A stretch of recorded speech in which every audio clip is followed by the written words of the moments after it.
Votre Excellence, cette année, nous célébrons un anniversaire très important, 140 ans après l'établissement des relations entre la Bulgarie et la République française.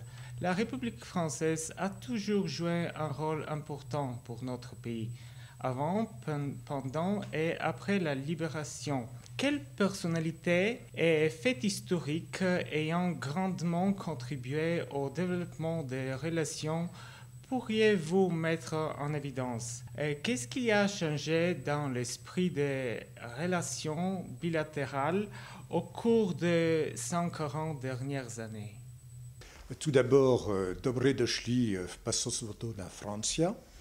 Je crois qu'il est important de resituer la relation bilatérale dans un contexte historique qui est beaucoup plus lointain que la libération et de rappeler à nos spectateurs que dès 814, il y avait des relations entre la France et l'Empire bulgare. Il y a eu un traité signé en 814 entre Louis Ier le Pieux et le Khan Krum. Et il y avait à l'époque une frontière commune entre l'Empire bulgare et l'Empire des Francs.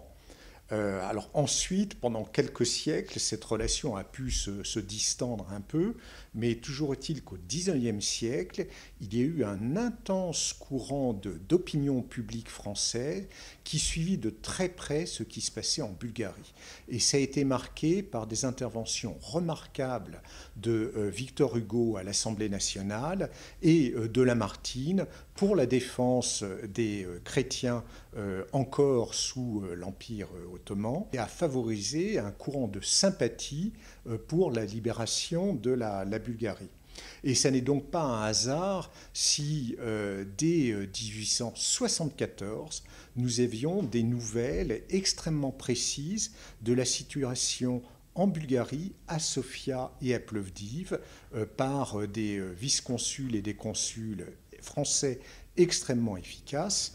Nous avions par exemple le consul Leguet qui est arrivé à Sofia dès 1874, l'un des plus anciens, et qui, aidé par ses collègues autrichiens et italiens, ont négocié avec le pacha établi encore à Sofia pour empêcher que la ville ne soit brûlée et ont négocié avec le pacha pour une sortie des troupes ottomanes sans trop d'exactions. Donc ça a été déjà un grand moment avant, en 1877, avant la libération totale de la Bulgarie. Et ça a été suivi par d'autres faits historiques, notamment très rapidement une personnalité un peu hors du commun, qui est un peu méconnu en France comme en Bulgarie, qui s'appelait le commandant Pichon.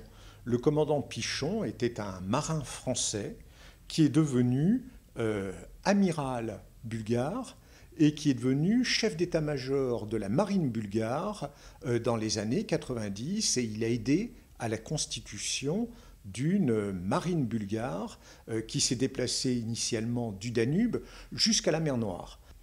Ce n'est pas un hasard non plus si, plus tard, à la fin du communisme, le président Mitterrand, il y a 30 ans, s'est rendu à Sofia, et dans cette résidence, dans la salle à manger que nous verrons tout à l'heure, a fait un petit déjeuner en janvier 1989 avec des intellectuels et des dissidents bulgares, dont ensuite le président Gelev, le premier président démocratiquement élu de la nouvelle Bulgarie. Ensuite, dans les grands moments historiques, il y a eu aussi une visite du président Sarkozy liée à la question très douloureuse de la libération des infirmières bulgares emprisonnées en Libye. Et puis beaucoup plus récemment, il y a eu 2 visites remarquées du président Macron. Une première en août, il y a 2 ans, où à peine élu, à peine élu, 3 ans après son élection, il a tenu à se rendre en Bulgarie et à rencontrer le Premier ministre Borisov et le président Radev à Varna. Et puis ensuite, lors du sommet Union européenne-Balkans, est revenu. Et pour répondre à votre question sur l'évolution, les évolutions de la relation franco-bulgare, je crois que ce qui est très important de comprendre, c'est qu'il y a bien évidemment, d'une part, une débalkanisation de la Bulgarie. La Bulgarie n'est plus perçue dans le cadre de nos relations bilatérales comme un pays des Balkans, mais bien, deuxième variable très importante, comme un pays européen. C'est-à-dire, il y a eu aussi une européanisation de notre relation bilatérale.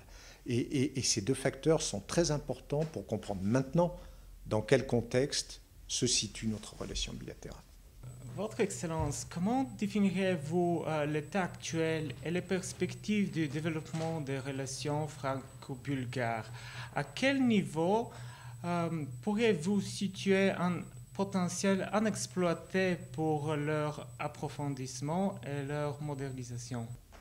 Il y a un paradoxe dans la relation bilatérale franco-bulgare, un paradoxe historique, c'est qu'elles ont été par moments très lointaines, notamment au XXe siècle et durant l'époque communiste, et puis maintenant extrêmement proches. Et je dois dire qu'il me semble que dans l'histoire, elles n'ont jamais été aussi proches que maintenant. Je me référais aux 2 visites du président Macron, mais elles ont été suivies durant votre présidence de l'Union européenne, de la visite de tous les membres du gouvernement qui ont eu des entretiens bilatéraux avec leurs homologues, de la visite de très nombreux députés et sénateurs français. Ce qui veut dire que sur le plan politique, je crois que la relation bilatérale n'a jamais été meilleure. Là où il y a des potentiels d'amélioration, c'est sur le plan économique, même s'il y a de bonnes bases, si nous avons des entreprises qui sont bien connues, bien implantées, si grâce à l'ATCOR, nous avons réussi à faire revenir l'aviation, le secteur aéronautique, en Bulgarie. Si dans l'agroalimentaire, nous avons des sociétés comme Soufflet qui sont très efficaces et bien connues, nous espérons que cette dynamique positive va se concrétiser davantage pour les grands marchés publics et pour les appels d'offres sur les grands contrats.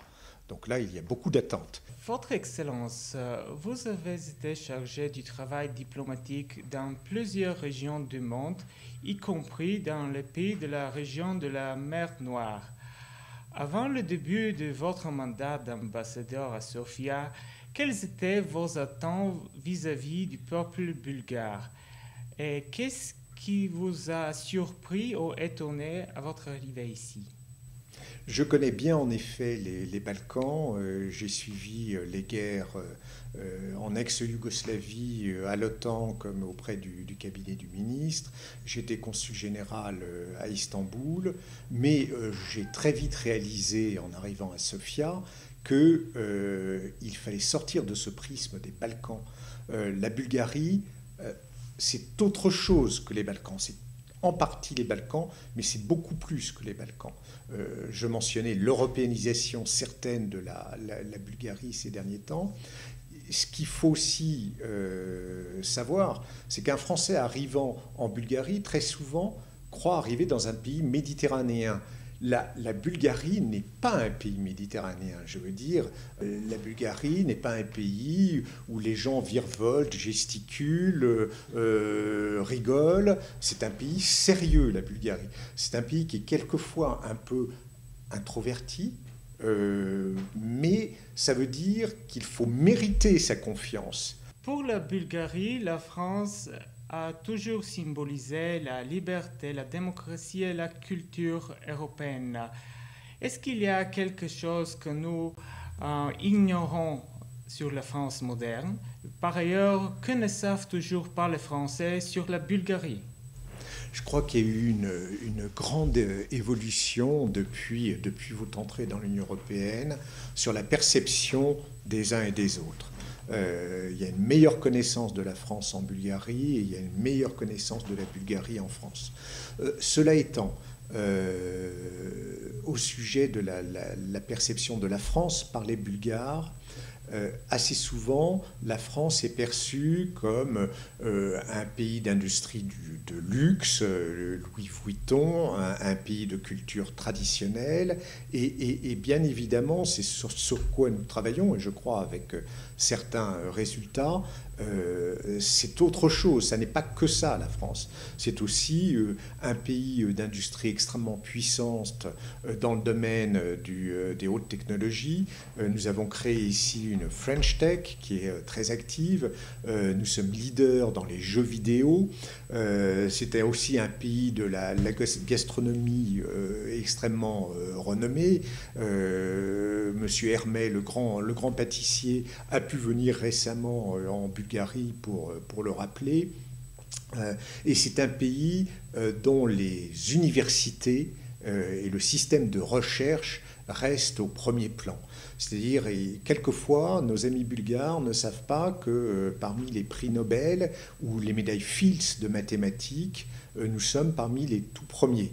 C'est-à-dire, il y a les sciences humaines, bien évidemment, avec une spécificité française pour les sciences humaines. Et ça n'est pas un hasard si des grands franco-bulgares comme Todorov sont allés en France. Mais au-delà des sciences humaines, il y a aussi les sciences dures, les mathématiques.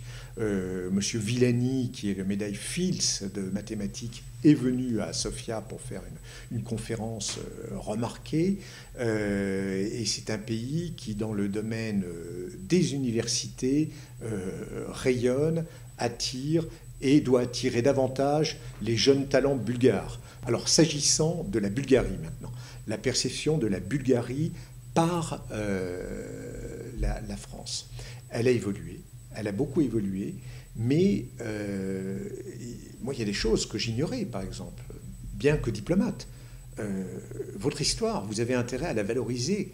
Personne ne sait en France que vous avez qu'il y a eu des empires bulgares si puissants pendant si longtemps.